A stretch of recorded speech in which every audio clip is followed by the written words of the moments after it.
Kabupaten Bogor sebagai penyangga ibu kota Jakarta masih minim pencapaian vaksinasi dan masuk kategori PPKM level 3 tertinggal dari daerah penyangga lainnya yang masuk level 2. Polres Bogor melalui Polsek Sukaraja membuka gerai vaksinasi presisi untuk warga yang minim pencapaian vaksinasi dengan cara door-to-door menyambangi sejumlah rumah dan juga kontrakan.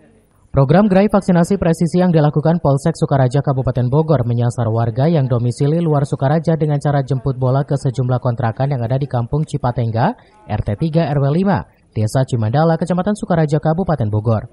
Sedikitnya 500 dosis vaksinasi jenis Sinovac disiapkan oleh Polsek Sukaraja bekerjasama dengan pemerintah desa setempat melaksanakan dosis vaksinasi tahap pertama untuk masyarakat umum. Salah satu penerima vaksinasi, Devi, mengaku baru pertama kalinya divaksin. Dirinya merasa senang karena pelaksanaan vaksin tidak jauh dari rumahnya. Ini keberapa, Dek? Ke pertama. Kenapa sih mau divaksin? Ya nggak apa-apa, kan anjuran pemerintah biar ini ya, biar sehat. Ya. Kenapa baru kali ini divaksin? Baru sempet kan. Oh, baru sempat. Tempatnya deket juga ya? Iya, dekat, tinggal ke bawah. Jadi nggak usah kemana-mana. Kepala Desa Cimandala Aditya Agung apresiasi kepada aparat kepolisian sektor Sukaraja yang telah melaksanakan vaksinasi di wilayahnya secara door-to-door, menyentuh langsung ke masyarakat penerima vaksinasi.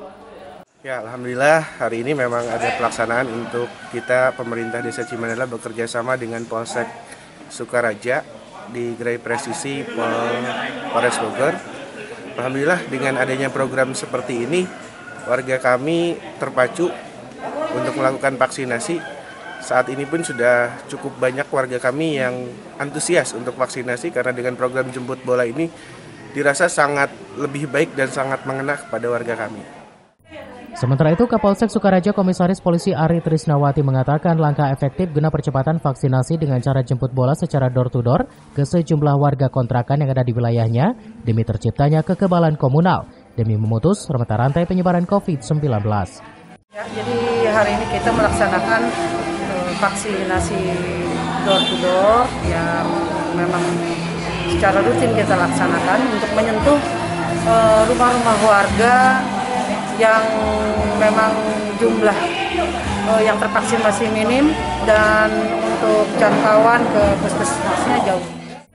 Diharapkan dengan penyaluran dosis vaksinasi secara door-to-door, target percepatan vaksinasi di Kabupaten Bogor bisa tercapai Desember mendatang. Dari Sukaraja, Kabupaten Bogor, Suhanda Abriji melaporkan.